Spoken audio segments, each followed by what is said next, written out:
Good morning, friends. We are in our very last and final week of our Think About It series. We've been learning how to catch, check, and change our thoughts so that all we do and think glorifies God.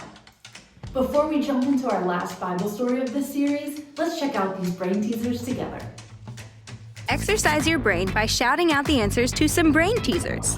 I'm not alive, but I have 5 fingers. What am I? A glove.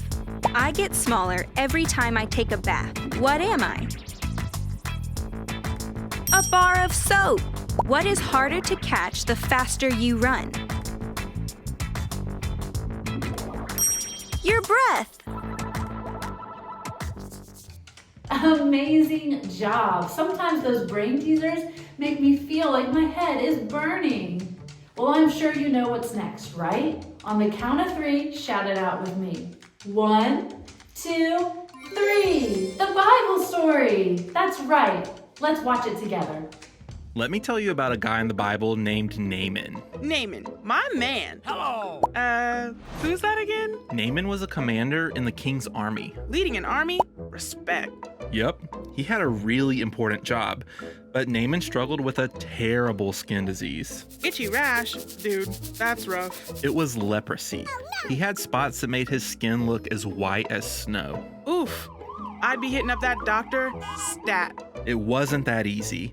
But one of the girls who worked as a servant for Naaman heard about a man named Elisha who could heal him. Problem solved. Headed to pay Dr. E, the best leprosy specialist in all the land, a little visit. Elisha wasn't a doctor.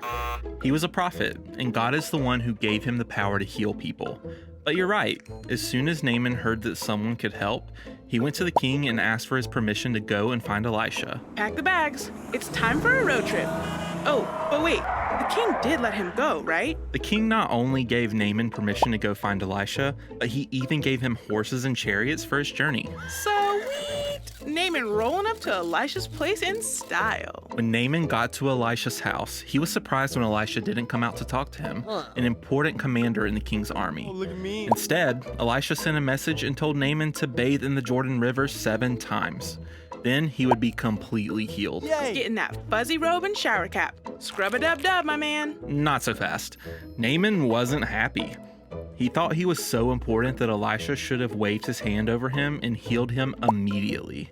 He didn't think taking 7 baths in a river would really make a difference. Beggars can't be choosers. Naaman should just do what Elisha said. He is one of God's messengers after all. Naaman's servants were probably thinking the same thing, and that's why they convinced him to do what Elisha said. Get the lavender-scented bubble bath, fellas. It's bath time. No bubbles, but Naaman did eventually do what Elisha told him to do. And of course, his body was completely healed. Woohoo! Miracle alert! Naaman was so happy that he went back to Elisha and told him that he was sure there was no other God like the one Elisha served.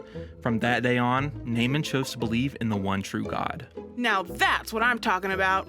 Good choice, Naaman. And he was so excited about being healed that he wanted to give Elisha a gift. Yay! Thanks for the healing. Here's a scooter for your troubles. Well, not that kind of gift, but Elisha refused to take it no matter how much Naaman begged. Why? Because he knew that he wasn't the one who had really healed Naaman.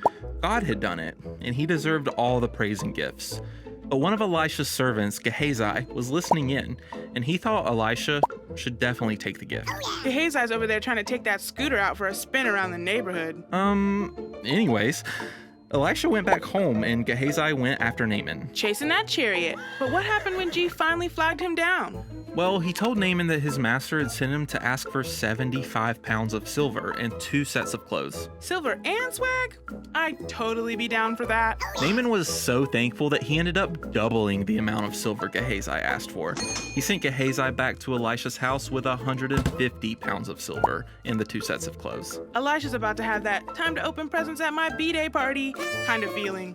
Not exactly. Gehazi got back and lied to Elisha, saying he hadn't been anywhere. But Elisha knew he wasn't telling the truth. Trying to put stuff past Elisha?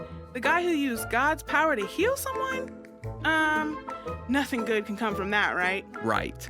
As a consequence for his wrong thinking and bad choices, Gehazi was struck with the same skin disease that Naaman had. Yowza. Didn't see that coming. Naaman's story reminds us that we have choices to make when it comes to our thoughts. When Naaman went to see Elisha, he was thinking about himself and what he deserved instead of what God said he needed to do. But when he chose to do what God said, he saw that God was right and decided to believe in him. And bravo to my man Naaman. Too bad G didn't follow in his footsteps. Exactly. Gehazi chose to think about money and lying, and he experienced the consequence for that wrong thinking. Each day we can choose what we think about, and when we test out thinking God's way, we'll see that he is right. Boys and girls, before we finish this series, let's do the memory verse one more time together. Say it with me.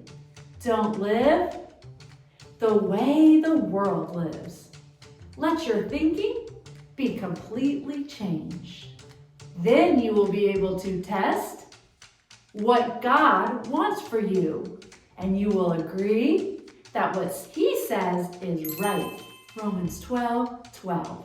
Great job, friends. We look forward to seeing you next week. We're going to kick off a brand new series, and we're going to be blasting off to outer space to learn about God's promises. Can't wait to see you then.